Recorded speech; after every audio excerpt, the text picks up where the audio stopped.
welcome back to Room at the Table. Last week we looked at the Abrahamic covenant. This week we're going to look at two more very important covenants.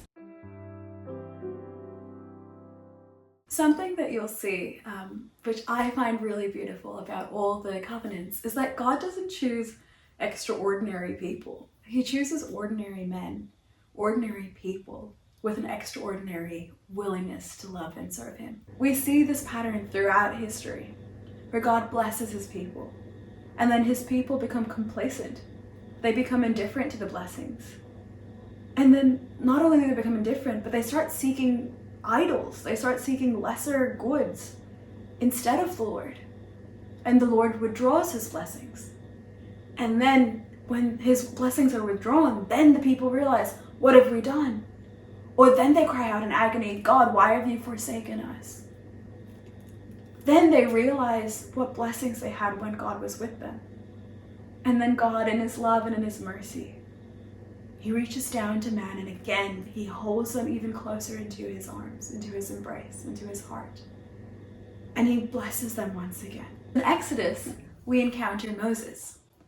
Now, Moses is shown to us in the most peculiar of circumstances, the most tragic of circumstances, where there's a killing of so many babies, so many firstborn males. It's a foreshadowing of the killing of the holy innocents when Jesus comes to the earth. But again, Moses is born in the midst of this suffering, this great evil. And his mother rescues him by putting him in a basket, putting him in the river Nile. And he eventually makes it to Pharaoh's home, and he's safe and secure there. And we see in this example the doctrine of providence, how God, out of the greatest evils, can bring a wonderful good, an even greater good. So when all these babies are being killed and are being destroyed, Moses is protected. And Moses ends up leading these people out of the slavery into the promised land. We read in Exodus 3, "But the Lord said, I have witnessed the afflictions of my people in Egypt, and have heard their cry against their taskmasters. So I know well what they are suffering. Therefore I have come down to rescue them from the power of the Egyptians, and lead them up from that land to a good and spacious land." And then he commissions Moses. He says, "Now go, I am sending you to Pharaoh to bring my people, the Israelites, out of Egypt." But Moses said to God, "Who am I that I should go to Pharaoh and bring the Israelites out of Egypt?" God answered, "I will be with you." "But," said Moses to God, "if I go to the Israelites and say to them, 'The God of your ancestors has sent me to you,' and they ask me, 'What is his name?' what do I tell them?" God replied to Moses, "I am who I am." See, there's two important things that we need to pay attention to in that passage. One, when Moses tells God, "Who am I?" God tells Moses, "I will be with you." Doesn't matter who you are. Doesn't matter how insignificant you think you are. Doesn't matter if you have a speech impediment. It doesn't matter any of that.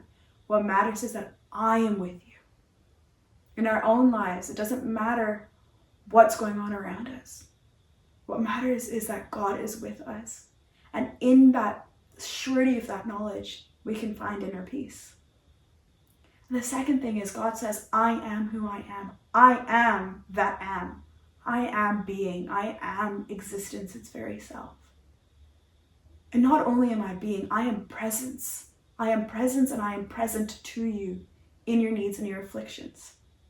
And not only is he present to Moses, he's present to man.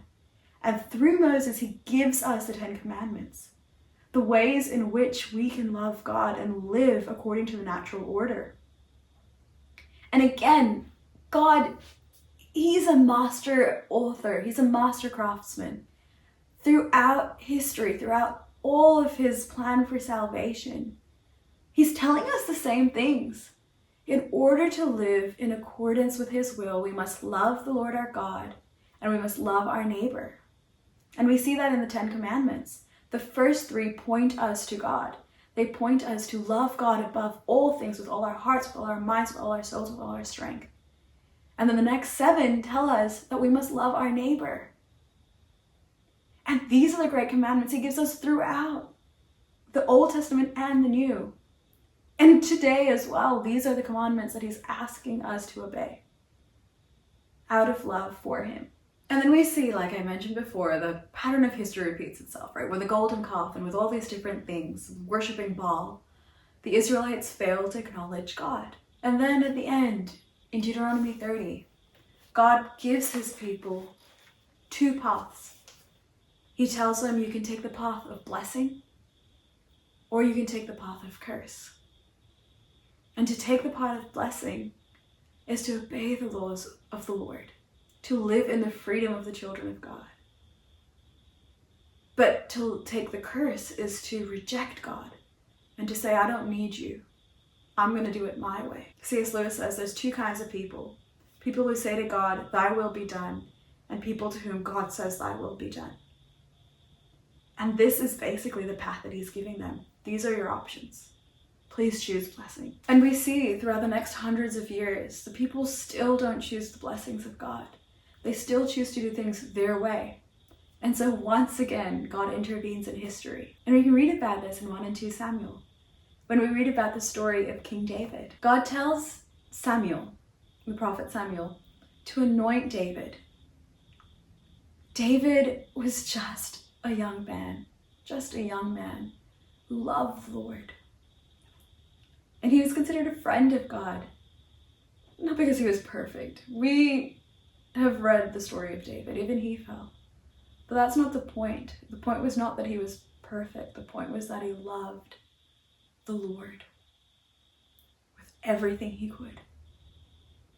And that's what made him righteous. That's why God chose him. And we can read about this in 2 Samuel, the result of that faithfulness to God.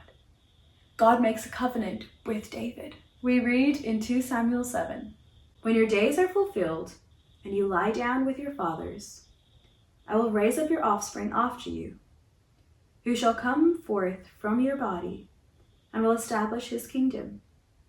He shall build a house for my name, and I will establish the throne of his kingdom forever.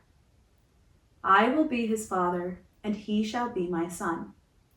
And your house and your kingdom shall be made sure forever before me. Your throne shall be established forever. This is the Davidic covenant. And we see again, once again, that language of sonship. He will be my son and I will be his father. God wants that relationship with us. He's not some tyrant. He's a God of love and he's our father.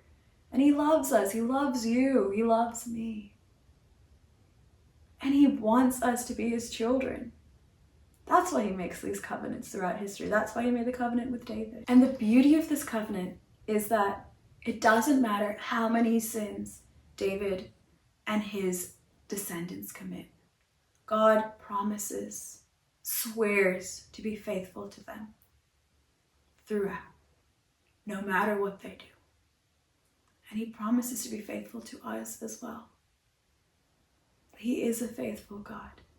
If only we let him in, that we can see his faithfulness, even in the midst of difficulty. David gives us the pattern of the Christian life, that we too, who are little, can be made great by the love of God. And so this week, I invite you to think about the ways in which God is calling you to be his child, is calling you to be his son, is calling you to be his daughter, and the ways that you can give him your little yes.